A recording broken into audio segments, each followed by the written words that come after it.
Presiden Republik Indonesia Insinyur Joko Widodo telah tiba di gudang Bulog Kanwil Sulawesi Utara dan Gorontalo, tepatnya di Jalan Babepalar, Kecamatan Madidir, Kota Bitung. Presiden yang dikawal ketat oleh Pas Pampres dan diikuti oleh jajaran menteri disambut dengan animo masyarakat yang luar biasa.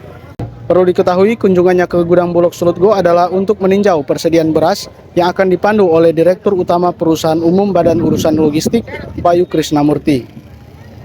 Kemudian dilanjutkan penyerahan bantuan pangan beras cadangan pangan pemerintah kepada keluarga penerima manfaat atau KPM. Wali Kota Bitung Maurits Mantiri yang turut mendampingi juga mengapresiasi kedatangan Presiden. Ia pun berterima kasih karena sudah memberikan bantuan pangan berupa beras kepada masyarakat Bitung. Atau ya kita kawal, apalagi Pak Presiden bilang sampai bulan Juni kan. Cuma tentu ada mekanismenya. Mekanisme ini yang kita harus tanyakan ke pihak Bulog sampai gimana pada detailnya. Bantuan beras. Juga ada program PN tadi bakar PNM itu. Kan itu di Bitung ada 9.000 peserta. Di Sulut ada 125.000. Bitung sendiri 9.000 peserta. Pada kesempatan itu, Mantiri pula menyampaikan pesan Presiden Jokowi agar masyarakat Sulut, khususnya Kota Bitung, untuk tetap hidup rukun dan damai. Jadi paling tidak yang utama bagaimana kita kalau aman dan tentram pasti satu daerah akan maju. Kalau kita saling tolong-menolong, membantu penyelesaian dan bisa satset dan bisa cepat penyelesaiannya bisa lebih tegas.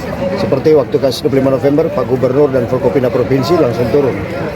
Nah itu kalau Pak Jokowi bilang kalau terlambat turun, waduh dia melebar dan melebar ke daerah-daerah lain, itu yang berbahaya.